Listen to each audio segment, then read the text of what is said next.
c'est Joto. C'est Joto.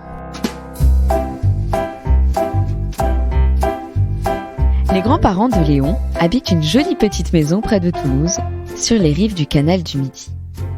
Léon adore passer ses vacances chez eux. D'abord, parce qu'il y a une chambre rien que pour lui, et que ses grands-parents l'ont autorisé à accrocher des dessins, des photos et des posters sur tous les murs. Tout plein de peluches l'attendent sur son lit.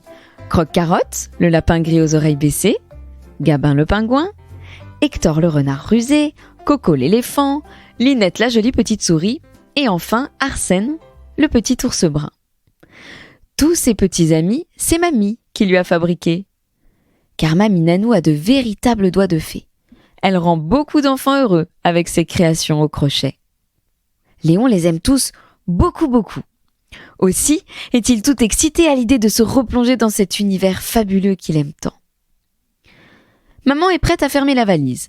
Elle a pris soin de prévoir une tenue pour chaque jour. Quant à Léon, il est chargé de préparer ses affaires personnelles, quelques livres, son ballon de basket et ses rollers. Il aide papa à tout rentrer dans le coffre de la voiture. Et les voilà enfin prêts pour le départ. Il est 10 heures. Le soleil tente de percer à travers les nuages. Il va faire une belle journée. Un temps idéal pour rouler, dit papa. Léon, surtout n'oublie pas ta casquette, dit maman. Laquelle je prends ? Demande Léon. Peu importe, répond maman. L'important, c'est que tu aies une ou deux casquettes pour ton séjour. Léon retourne chercher sa casquette qu'il avait bien sûr oubliée. Quel étourdi ce Léon. Une véritable tête de linotte, dit papa. Quelque peu vexé, Léon rejoint ses parents et s'installe à l'arrière de la voiture. Ça y est, on est bon ? On peut démarrer ? Demande papa. Oui, c'est bon, répond maman. Alors c'est parti.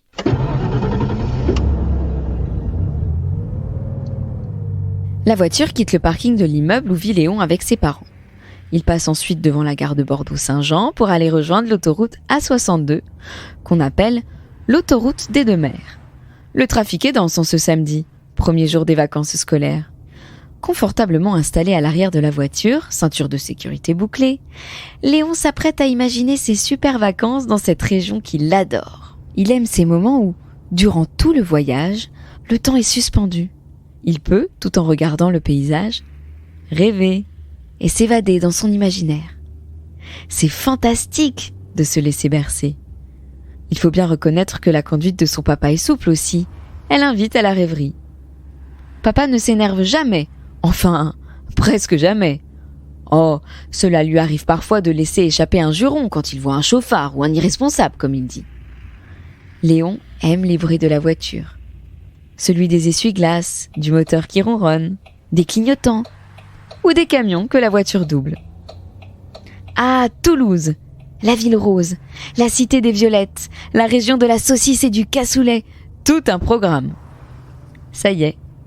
Alors que le paysage défile, Léon a déjà chaussé ses rollers et le voilà sur les berges du canal du Midi, en compagnie de son papy, qui lui fait du footing, et le chien Marcus qui gambade auprès d'eux en aboyant de bonheur. Ils croisent des barques et des plaisanciers. Les rives sont très animées en cette période de l'année. Puis au retour de la balade, il y a le panier de basket qui invite à faire une bonne partie de dribble et de lancer. Et ça, c'est avec Lucas que ça se joue. Mercredi, une sortie est programmée au lac de Saint-Ferréol. Papy a promis d'emmener Lucas. Ils feront une randonnée et mamie va préparer un bon pique-nique. Ce programme est tellement alléchant que Léon, tout accaparé par ses pensées, ne réalise même pas qu'ils sont déjà arrivés.